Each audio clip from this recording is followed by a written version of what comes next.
Hello, everyone. I'm David Begnaud. Thank you for joining us this afternoon. We are following some major developments coming from the FBI. James Comey saying that shooter Dylann Roof should not have been able to buy the gun he used to shoot and kill 9 people at a black church in South Carolina, according to authorities. Our Justice Department reporter Paula Reed was in that briefing with the FBI director. She joins us now. Paula, Comey says that Roof should not have been able to obtain the gun. If that's the case, how did he get one? What do we know at this point? It's very complicated, David. This was not a simple mistake. This was not an act of carelessness. This was a series of mistakes within the FBI protocol that led to him being able to get this gun. Here's how it works. Now, 30 states let the FBI conduct background checks for them when it comes to gun purchases. South Carolina is one of those states.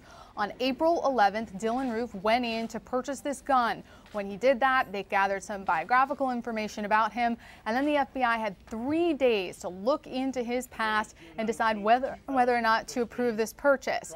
Now, the reviewer, according to Director Comey, followed the proper protocol. When she looked into his background, she saw that he had a prior drug charge, a felony drug charge. And this is where things get really complicated.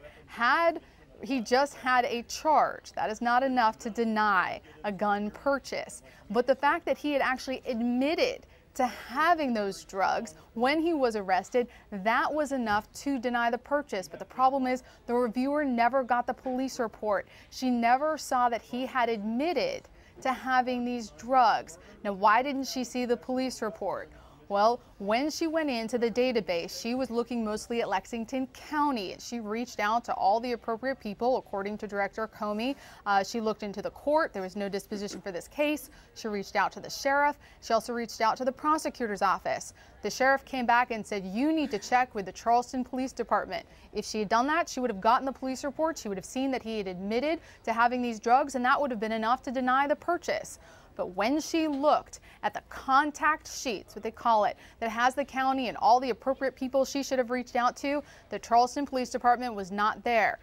Excuse me, not Charleston Police Department, the Columbia Police Department was not there. West Columbia Police Department was on that list. And so she reached out to West Columbia. That's also where he was trying to purchase the gun. So it made perfect sense to her. And there was no record of him. At that point, 3 days had passed, and the dealer saw in the system that the gun transaction was still pending, and he was able to lawfully sell Dylann Roof that gun. We know what happened thereafter. He used that in the Emanuel AME shooting to kill several people, but Director Comey says it was a series of mistakes. He takes responsibility. I was just in a briefing with him yesterday, and his disposition today was completely different. You can tell this pains him because this was an FBI mistake, and Dylann Roof should never have been able to legally buy this gun. Paula, this is a big deal. All right, 30 states, including South Carolina, rely on the federal government to vet people's requests for firearms. Walk us through the way it's supposed to work. Well, what should have happened is that she should have seen that he had this arrest in Charleston, South Carolina, Columbia, South Carolina, reached out to that police department, gotten the police report, and in that she would have seen, oh, he admitted to having these drugs, therefore I will deny this request. But what happened is the way the contact sheet, they call it a contact sheet, it's just a list of people you have to reach out to. Columbia, South Carolina was not on that sheet, and it should have been. But West Columbia was on that sheet, and that made sense to her because that's where he was purchasing the gun. So essentially, she reached out to West Columbia when she should have reached out to Columbia. Had she reached out to the right Columbia, she would have seen this police report and denied the purchase. Where do we go from here, Paula? How do you close a loophole like this? It seems like such a minor thing to check on, but it would have made such a big deal, arguably. It would have made a tremendous deal, and the FBI says that today they were meeting with the families of the victims of the Charleston shooting, telling them what had happened, obviously apologizing. He's ordered a review of the process, and it doesn't seem like it's an intentional loophole or anything anyone was trying to work around. It was just a mistake. They didn't have the right cities on their list. Therefore, he was able to legally purchase this gun when he should not have been able to do that.